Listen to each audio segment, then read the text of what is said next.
জি বাংলার সদ্য শুরু হওয়া ধারাবাহিক পরিণীতার হাত ধরে ছোট পর্দায় জার্নি শুরু করেছেন অভিনেত্রী ঈশানী চট্টোপাধ্যায়। অভিনয় জীবনের শুরুতেই এই সময় অনলাইনের সঙ্গে আড্ডা দিলেন নায়িকা। পরিণীতায় অভিনয়ের সুযোগ আসে কিভাবে? ইচ্ছাটা সবসময় ছিল ছোট থেকে, কিন্তু যেভাবে হয় যে পরিবারের সবাই বলে কি না পড়াশোনাটা আগে, সেটাই করা হচ্ছিল। মাইক্রোবায়োলজি নিয়ে পড়ছিলাম, লেডি ব্রেবনে অ্যাডমিশন নিয়েছিলাম, 1 বছর কমপ্লিট হয়ে গেছিলো। তার সাথে সাথে টুকটাক আমি এমনি মডেলিংয়ের কাজ আর কয়েকটা বিউটি পেজেন্টস, বিউটি কন্টেস্ট এগুলো করেছি। তার নর্মালি এই মডেলিংটাই কন্টিনিউ করছিলাম। তো সোশ্যাল মিডিয়াতে আমি নর্মালি আপলোড করতাম আমার ছবি যেগুলো শ্যুট হতো। তো সেখান থেকেই মেবি এই চ্যানেলের কারোর পছন্দ হয়, সেখান থেকে রেকমেন্ড করে।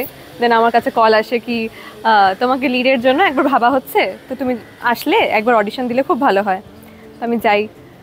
তো প্রথমত বিশ্বাসই করতে পারি না, অডিশন হয়, পুরো প্রসেসটা হয়, যখন সিলেক্টেড হয়ে যাই এটা বিশাল বড় ব্যাপার আমার জন্য। কিন্তু তখন মেন ভয়টা শুরু হয় কি আমি পারবো তো নিজেকে প্রুভ করতে। তো এখন সেই জার্নিটাই চলছে, অ্যাক্টিং করতে হচ্ছে অ্যান্ড তার সাথে সাথে আরও কয়েকটা জিনিস মিশিয়ে আছে, যেমনি ভাষাটা এখানে আলাদা, আমি সেখানকার নই, বাঁকুড়া ভাষা বলতে হচ্ছে আর আমি দুর্গাপুরের। তো ওটার জন্য অনেকটা গাইড লেগেছে, ওয়ার্কশপ করতে হয়েছে ভাষাটা কারেক্ট করার জন্য।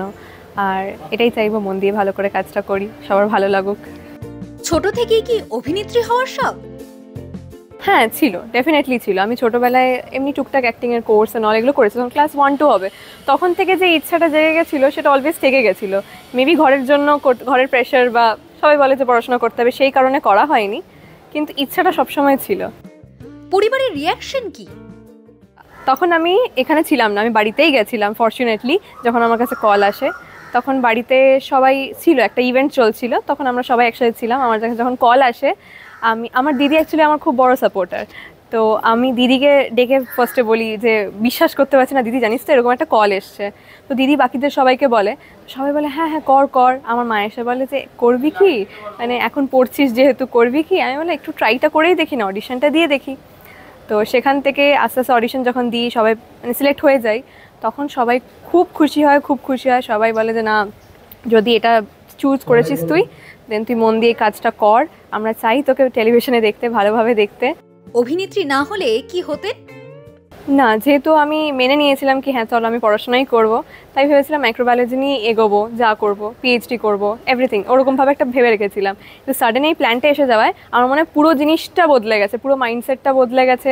আমি এখন আমার এমগুলোকে অন্যভাবে দেখি কি না, আমি কমপ্লিট করবো আমার ডিগ্রি, বাট আফটার দ্যাট যদি আমি এটাতে সাকসেস পাই, যদি দেখি যে হ্যাঁ আমি পারছি করতে, মানুষ আমাকে ভালোবাসছে, দেন ডেফিনেটলি আমি এটাতে এগোতে চাই। মন তো অলওয়েজ এটাই চাইবে এগোতে। কেমন ছিল ক্যামেরার সামনে দাঁড়ানোর প্রথম অভিজ্ঞতা?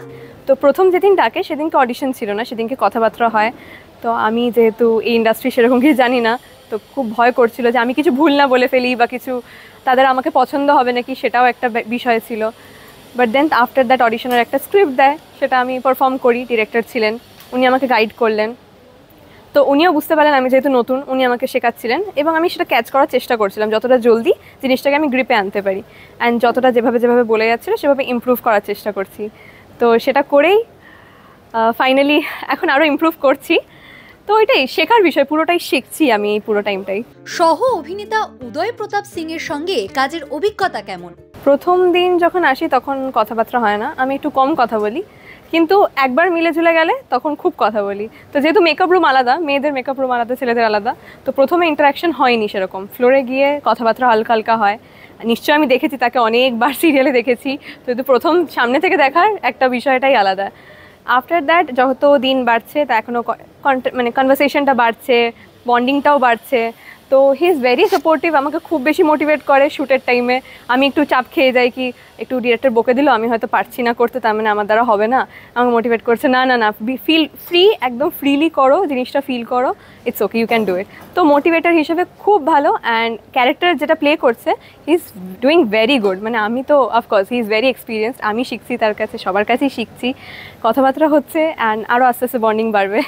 শহরের বড় বড় হোর্ডিংয়ে নিজের ছবি দেখে কেমন ছিল প্রথম অনুভূতি? ফার্স্ট আমি দেখি প্রোমো। তো প্রোমোটা আমার মনে আছে, আমি এখানেই ওয়ার্কশপ করে ফিরছিলাম দুর্গাপুজোর জন্য বাড়িতে, আমি বাসে ছিলাম, আর আমার একটা ভেরি ক্লোজ ফ্রেন্ড আমার পাশে, ফ্রেন্ড বলবো না, is very close to me, is not friend of course, মানে বলতে পারো is my partner kind of. সে পাশে ছিল, তো আমি তাকে দেখাই ভিডিওটা যে আমার এসেছে, আমরা ফিঙ্গার ক্রস যেন ঠিকঠাক হয়।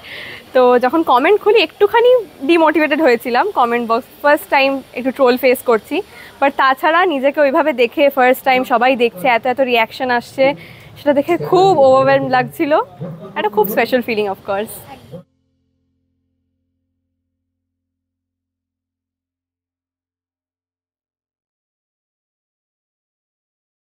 ফলো করুন এইসময়.com। আপডেটেড ভিডিও স্টোরির জন্য সাবস্ক্রাইব করুন আমাদের ইউটিউব চ্যানেল।